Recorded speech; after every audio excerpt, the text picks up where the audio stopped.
Bonjour, aujourd'hui je vais faire l'analyse du thème de la pleine lune qui aura lieu ici, dans le signe des poissons. Elle est à 17 degrés 40 minutes du signe des poissons et le soleil est en face évidemment à 17 degrés 40 minutes du signe de la Vierge. Ça va se produire le 10 septembre aux alentours de 9 h du matin, je dirais même pas aux alentours, mais plutôt exactement à 9 h du matin. Ceci étant l'heure Greenwich, bien évidemment. Donc pour la France, par exemple, ajoutez 2 heures. Et pour le Canada, si vous regardez du Canada, eh bien, il va falloir la déduire des heures. Je ne sais plus si c'est 4 heures ou 5 heures, je ne m'en souviens plus. Mais voilà, vous devez le savoir. Ça vous permettra quand même de savoir à quelle heure ça va se produire et peut-être d'établir un thème astral avec maison, ascendant, etc., qui serait utile aussi pour mieux analyser, en le comparant au vôtre, par exemple, pour obtenir des informations utiles. Alors, elle se produit dans le signe des poissons, qui est le signe de Neptune, et elle se produit tout près de Neptune, qui est là, dans le signe des poissons. Neptune, d'ailleurs, sera rejoint par le transit de la Lune, comme on le voit ici, à 21 h, le même jour. 21 h Greenwich, bien sûr, encore une fois. Donc cette journée du 10 septembre sera marquée par Neptune, parce que la Lune va créer une espèce d'augmentation de l'énergie de Neptune. D'autant plus que la Lune et Neptune sont quand même des astres qui, dans leur symbolique, se ressemblent un petit peu. On a d'un côté l'émotionnel représenté par la Lune, et de l'autre le rêve, l'imagination, représenté par Neptune. Et le Soleil, il est là pour éclairer, l'éclair, vous voyez, c'est sa fonction. Et d'ailleurs, si on voit une pleine lune, c'est parce qu'elle est complètement éclairée par le soleil. Donc, il va y avoir un éclairage aussi sur Neptune. Ça veut dire qu'il peut y avoir un éclairage sur tout ce qui correspond au rêve, à l'imagination ou à l'imaginaire, et puis aussi, comment dirais-je, aux erreurs qu'on peut commettre, justement parce qu'on croit des choses qui ne sont pas le reflet de la réalité. Donc, ça va mettre un petit peu le projecteur sur tout cela, pour aussi nous montrer ce qui peut devenir une source justement d'erreur si on ne regarde pas. Alors, si c'est bien éclairé, évidemment, on ne pourra pas s'empêcher de regarder, mais on peut aussi choisir de ne pas réagir. Ce sera évidemment à tout un chacun de décider. Mais c'est un moment important parce qu'il va mettre en avant l'idéal que représente Neptune aussi, c'est-à-dire l'idéal que nous souhaiterions atteindre, hein, si on pouvait. Si on le voulait suffisamment, si on œuvrait suffisamment pour atteindre, pour réaliser ce rêve, pour qu'il devienne concret, réalité. Pas évident. Mais là, cette pleine lune est représentative de ce que l'on va pouvoir effectivement regarder en face pour agir éventuellement et obtenir le meilleur résultat. Alors, on voit quand même que la Lune et Neptune sont en harmonie avec Pluton, surtout Neptune, mais la Lune le sera évidemment rapidement aussi, puisqu'elle transite rapidement le signe des Poissons. Et puis il y a un lien aussi harmonique avec Uranus et le nœud lunaire nord, le changement. Le changement représenté par Uranus. Le nœud lunaire nord, ce vers quoi on doit tendre. On doit aller vers le changement. Donc à chaque fois j'en parle de cette configuration qui implique d'ailleurs Uranus et Saturne, je vous en reparlerai tout à l'heure. Mais la question, c'est qu'est-ce que vous voulez changer dans votre vie? Radicalement, hein, parce qu'avec Uranus, c'est du radical. Uranus ne reviendra pas dans ce secteur du zodiaque avant 84 ans. Donc, et le nœud nord, en plus, lui, met aussi un certain temps pour faire le tour du zodiaque. Donc, il n'y aura pas de corrélation entre les deux avant très très longtemps. Et cette corrélation, cette conjonction entre le nœud lunaire nord et Uranus est très symbolique de ce que l'on veut obtenir en termes de changement, sachant qu'il faut aller dans cette direction ou celle-ci. Il faut la choisir, la direction. Une fois qu'elle est choisie, il faut y aller. Alors, il y a une dissonance avec Saturne que vous voyez ici. Pour l'instant et au moment de la pleine lune, et quand la lune passera à la longitude de Neptune, cette configuration avec Saturne ne se fera pas trop ressentir. Elle se fera ressentir plus particulièrement lorsque la Lune arrivera évidemment à la longitude d'Uranus, ce qui se produira le 14 septembre, entre 18h et 24h, 18h est la fin de la journée, parce qu'il faut d'abord que la Lune passe sur le nœud nord et ensuite sur Uranus. Donc cette journée du 14 septembre sera très importante à ce sujet. Le sujet du changement et de la direction à prendre pour atteindre le but. Mais Saturne s'exprimera alors. Vous voyez, son énergie sera déclenchée par l'arrivée de la Lune. Et c'est le blocage.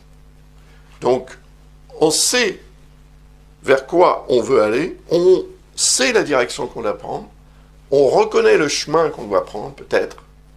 On a décidé, mais ça n'avance pas. Quelque chose bloque encore. On n'est pas complètement prêt. Saturne représente le facteur temps. Donc, il faut donner du temps au temps, c'est tout. Et focaliser sur le but qu'on veut atteindre, plutôt que sur le temps qu'on va mettre pour l'atteindre. C'est ça qui fait toute la différence. Les grandes réalisations ne se sont pas mises à focaliser sur le temps qu'il fallait pour réaliser ceci ou cela. La focalisation s'est faite sur le but, sur l'objectif. Et c'est ça qui permet aux grandes réalisations d'exister. Parce qu'elles peuvent prendre beaucoup plus de temps qu'on l'a imaginé au départ, mais l'important, ce n'est pas forcément le temps que ça va prendre, c'est surtout l'objectif que l'on veut atteindre. Donc prenez votre temps. C'est ce que la Lune va avoir tendance à essayer de vous dire ou de vous faire comprendre ce jour-là, 14 septembre. Mais avant ça, il y aura un transit de la Lune sur Jupiter, puis sur Chiron. Et ça va se produire le 11 septembre et le 12 septembre. Donc le 11 septembre vers 16h, Greenwich, encore une fois, et le 12 septembre vers 9h, conjonction avec Chiron. Mais en fait, l'influence va évidemment perdurer beaucoup plus longtemps que ces heures-là précises. Déjà, le 11 septembre, dans la matinée, l'énergie de la Lune va se faire sentir par rapport à Jupiter. Mais c'est vrai que le moment le plus fort sera évidemment la conjonction exacte. Donc, Jupiter, c'est ce que l'on veut obtenir de mieux.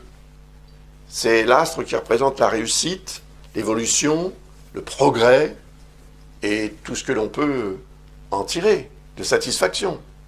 C'est l'opportunisme aussi et les opportunités.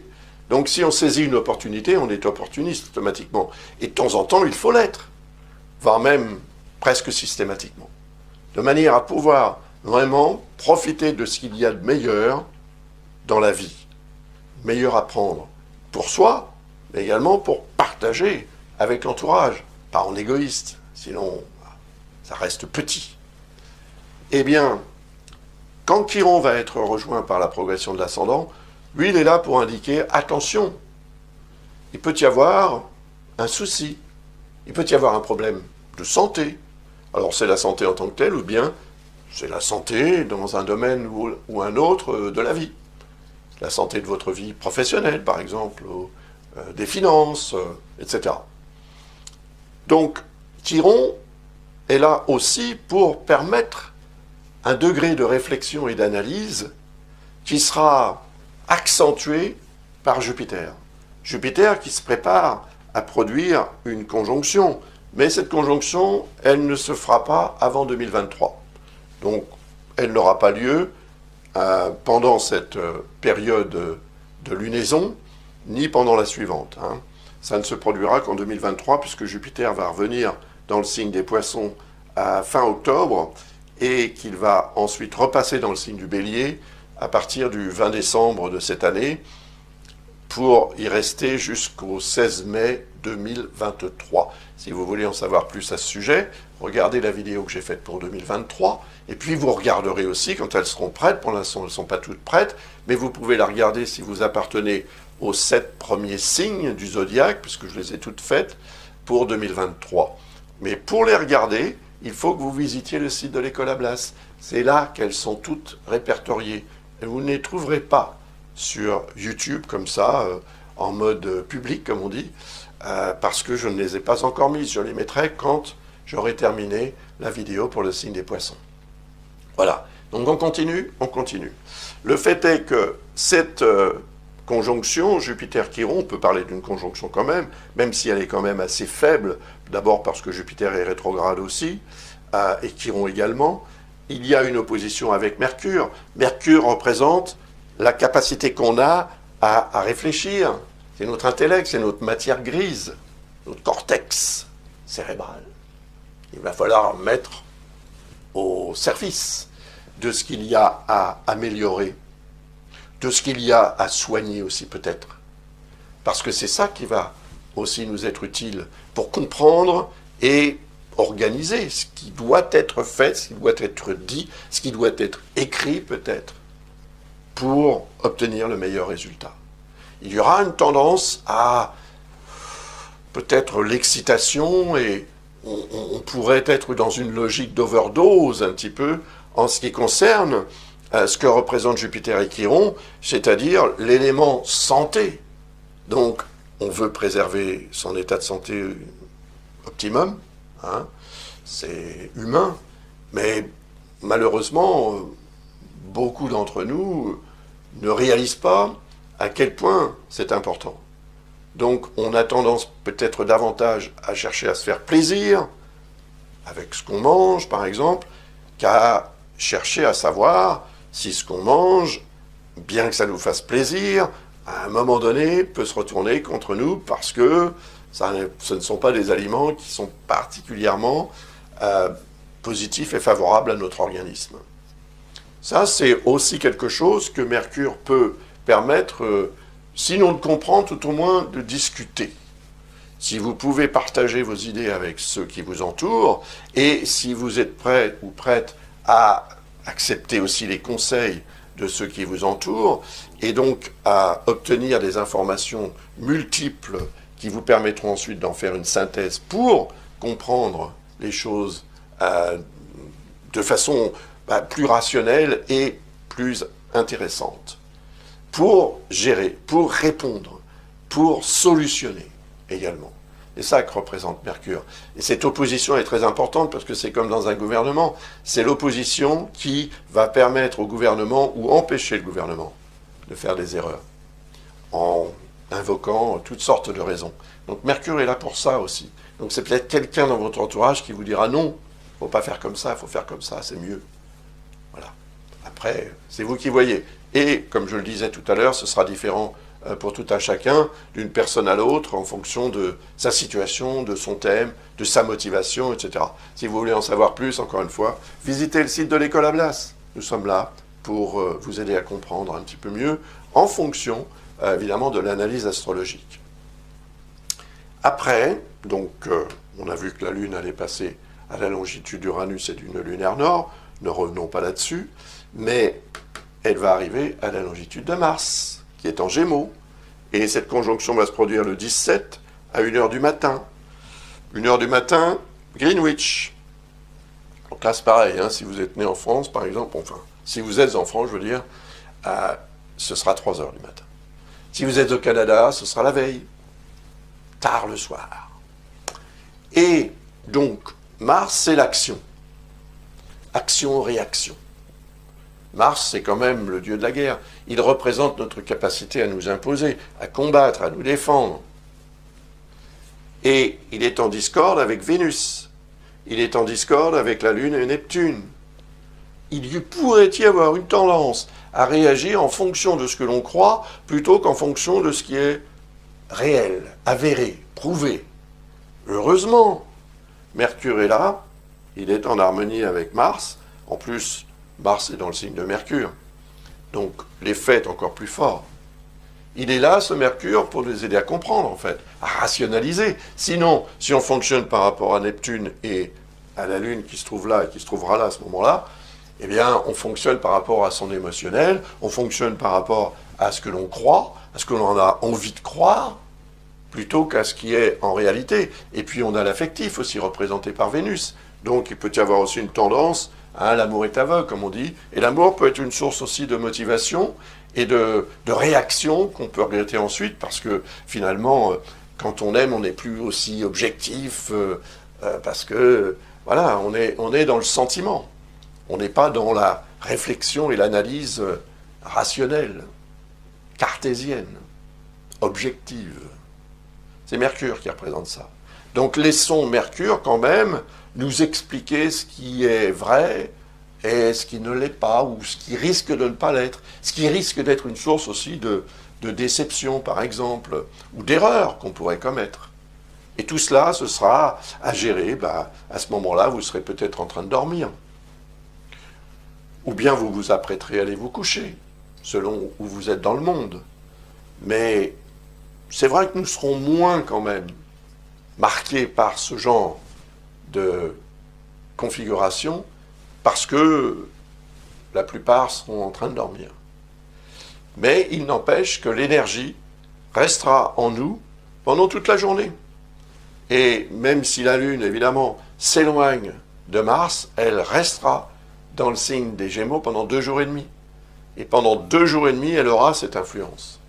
Beaucoup plus forte au moment de la conjonction, mais globalement, en toile de fond, on peut dire, pendant 2 jours et demi, l'énergie de Mars va être stimulée, voire énervée par l'énergie de la Lune, qui représente notre émotionnel. Et c'est notre émotionnel qui pourrait nous faire commettre des erreurs.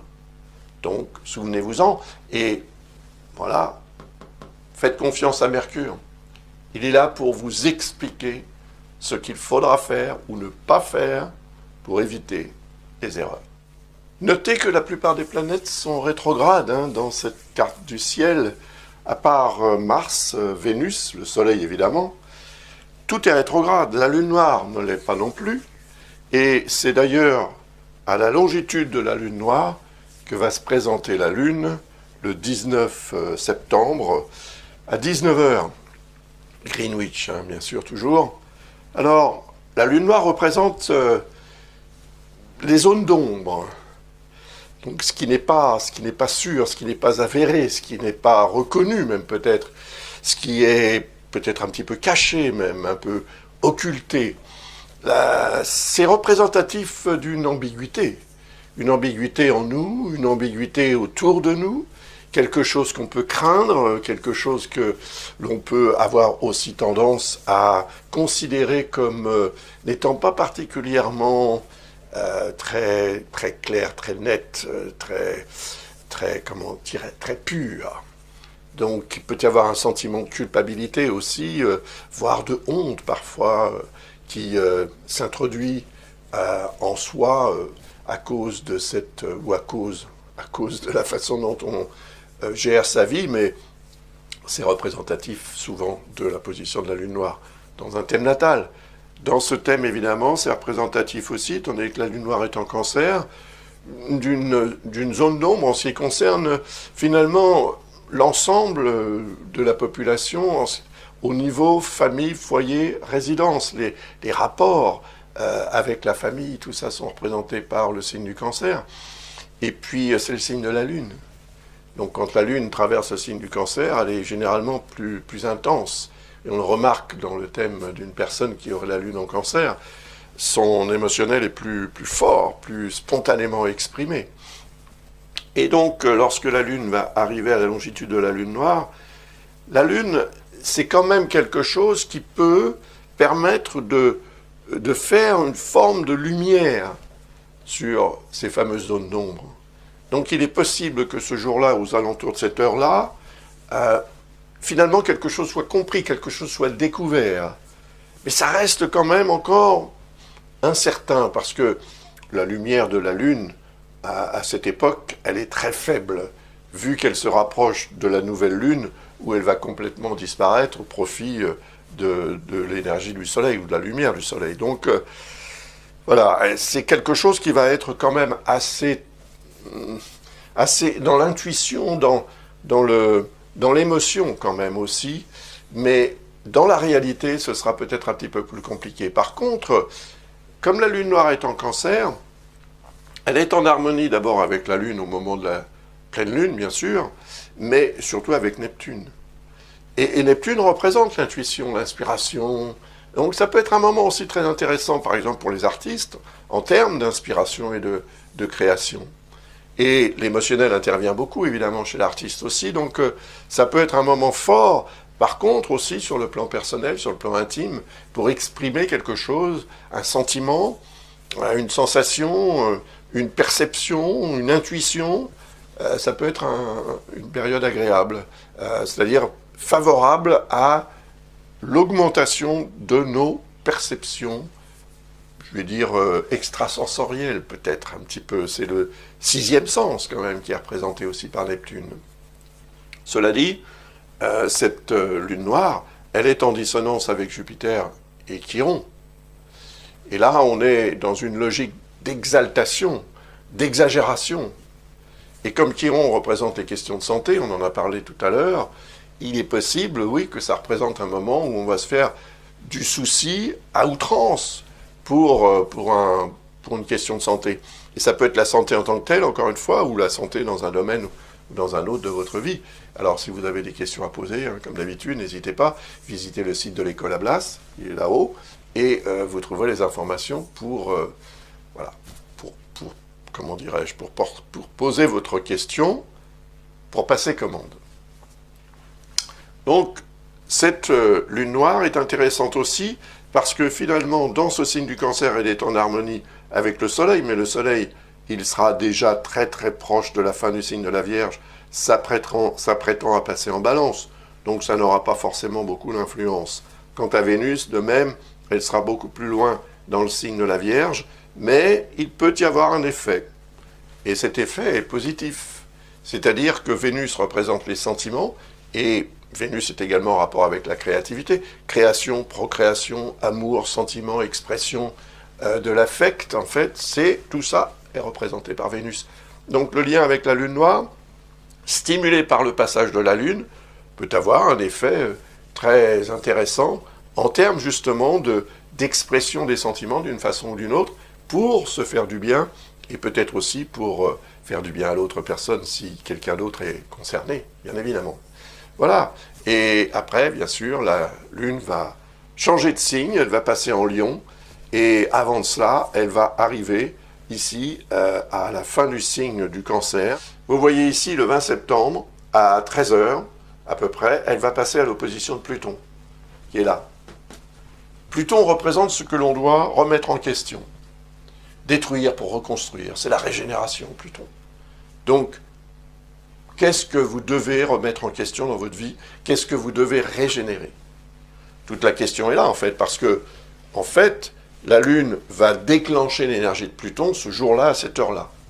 Et ce sera un moment où vous allez peut-être prendre conscience, effectivement, de ce qu'il y a à faire pour régénérer, pour remettre en question, de façon à pouvoir repartir éventuellement sur de nouvelles bases, ou à transformer, que ce soit une relation, que ce soit un projet, que ce soit une situation, à la transformer de la meilleure façon qu'il soit, pour que vous puissiez vous régénérer, tout simplement. Régénérer ce secteur de votre vie qui pourrait être mis à mal depuis quelque temps par le transit de Pluton et d'autres configurations. Et puis la Lune va continuer, évidemment, hein, elle ne peut pas faire autrement, la pauvre. Le 22 septembre midi, entre midi et 20 h, elle va passer à l'opposition de Saturne et Vesta. Donc qu'est-ce que je vous en ai dit de Saturne tout à l'heure? Et de Vesta. Ça va se renouveler. Il y aura, si vous voulez, un rappel de ce que j'ai évoqué quand j'ai parlé, évidemment, de la discorde, de la dissonance entre Uranus, le nœud lunaire nord, Vesta et Saturne.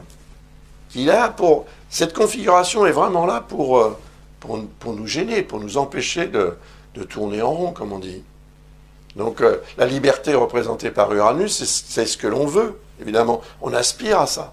Mais Saturne représente les contraintes qui nous empêchent de vivre libre, ou nous sentir libres en tous les cas.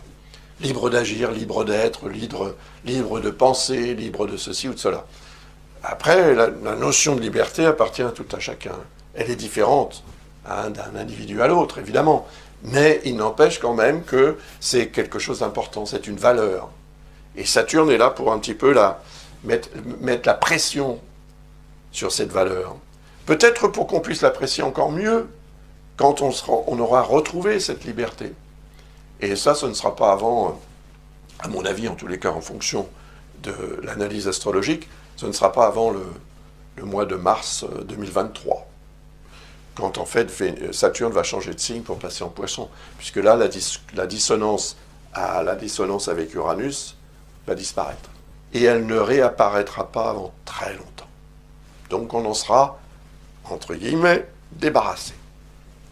Après, la Lune va arriver à la longitude du Soleil et de Vénus. D'abord de Vénus et Mercure, parce qu'ils seront tous les deux dans le signe de la Vierge, à la fin du signe de la Vierge. Je vais vous montrer la carte du ciel de la nouvelle Lune, voilà, qui aura lieu le 25 septembre 2022. Vous voyez, Vénus et Mercure sont à la fin du signe de la Vierge. Évidemment, le Soleil et la Lune sont conjoints exactement en Balance. Ce sera donc le 25 septembre à 21h54, Greenwich, heure Greenwich. On a un trigone avec Pluton, très, très intéressant, surtout avec Vénus et Mercure d'ailleurs. On a aussi quand même une opposition avec Jupiter. Ça, c'est pour la conjonction Lune ou Soleil-Lune. Et on a une opposition avec Neptune pour cette conjonction Mercure-Vénus. Donc je vous parlerai de tout cela, parce que c'est un thème très intéressant, lorsque je l'analyserai bien sûr. Et ce sera probablement le jour ou aux alentours de la pleine lune du 25 septembre. En attendant, donc, je vous remercie de votre attention et de votre confiance, et de votre intérêt aussi pour mon travail et mes vidéos. Je voudrais vous rappeler quand même aussi plusieurs choses. D'abord, un livre, 2 livres, 3 livres, essentiels, je dirais. Le premier, il s'agit d'un cours d'astrologie. Alors, beaucoup d'entre vous le connaissent. Beaucoup d'entre vous, je les remercie infiniment, s'en sont emparés, l'ont donc acheté. Parce que, en échange de cet achat, ils ont aussi reçu 16 vidéos didactiques qui accompagnent le cours. Alors, elles ne sont pas le reflet complet du livre, mais elles sont quand même un soutien intéressant. Donc, quand vous achèterez ce livre, vous m'envoyez la preuve d'achat et je vous envoie le lien, je vous envoie le fichier PDF dans lequel sont répertoriés tous les liens vers ces vidéos que vous pouvez regarder à loisir sur YouTube. Ensuite, le livre sur les transits planétaires. Les transits, c'est ce que j'utilise pour faire ces analyses. Les transits de la Lune, essentiellement, bien sûr. Mais il y a les transits du Soleil, de Mercure, de Vénus et de toutes les autres planètes.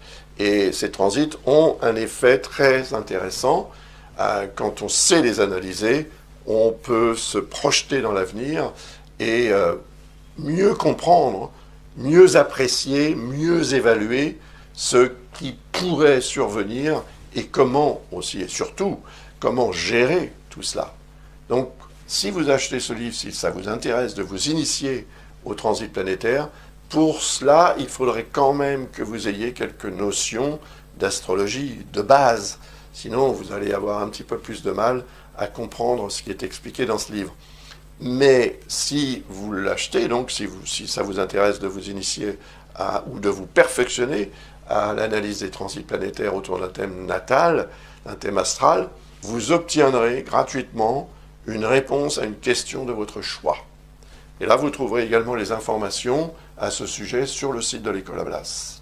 Et puis le troisième, c'est le livre sur le karma. Si le karma vous intéresse, les vies antérieures et ce qu'elles peuvent avoir eu comme effet sur la vie actuelle, qui, elle, vous prépare pour la vie future, eh bien, ce livre peut vous être évidemment très utile et agréable, parce que c'est un ouvrage didactique également, donc chapitre après chapitre, ce sont des leçons, en fait, pour vous permettre de comprendre comment les nœuds lunaires, la lune noire, etc., fonctionnent et comment on peut les analyser dans un thème karmique, enfin, d'un point de vue karmique, dans un thème natal. Voilà. Et puis la dernière chose, c'est au sujet du webinaire que Lucas Costato, que vous devez tous connaître maintenant, va donc animer le 24 septembre. Il s'agit d'un webinaire justement pour initier une personne qui ne connaît pas trop de choses en astrologie, initier à l'astrologie. Comprendre ce qu'il faut comprendre pour analyser un thème correctement et pratiquer l'astrologie. Alors il y a toutes sortes de ficelles en fait et de moyens de le faire, de raccourcis même à prendre, etc. Et Lucas vous expliquera tout ça pendant ces 3 heures de séminaire, hein, 2 fois 1 heure et demie, pardon, 2 fois 1 heure et demie au cours desquelles, oui, vous allez en apprendre beaucoup, c'est sûr. Donc préparez-vous et prenez votre carnet de notes hein, pour évidemment vous souvenir de ce que Lucas aura expliqué. Le replay de ce webinaire, qui est enregistré, qui se fait sur Zoom, sera évidemment disponible à toutes les personnes qui ont participé pendant 1 mois après le webinaire, et Lucas vous enverra le lien pour accéder à cette vidéo. À ces 2 vidéos d'ailleurs, puisqu'il y en aura 2, puisqu'il y a 2 sessions d'1 heure et demie. Voilà, j'ai terminé. Je vous remercie de votre attention et de votre confiance, votre intérêt aussi pour mon travail jusqu'au bout de cette vidéo. C'est très bien, je vous en remercie beaucoup. Et je vous souhaite un très agréable mois de septembre avec mes meilleurs vœux pour cette pleine lune qui va se produire donc le 10 du mois de septembre. Préparez-vous, elle sera quand même très intéressante et vous devriez en tirer, je pense, hein, de sérieux avantages si vous faites évidemment ce qu'il faut pour cela. Merci, à bientôt pour une autre vidéo. Ciao, ciao.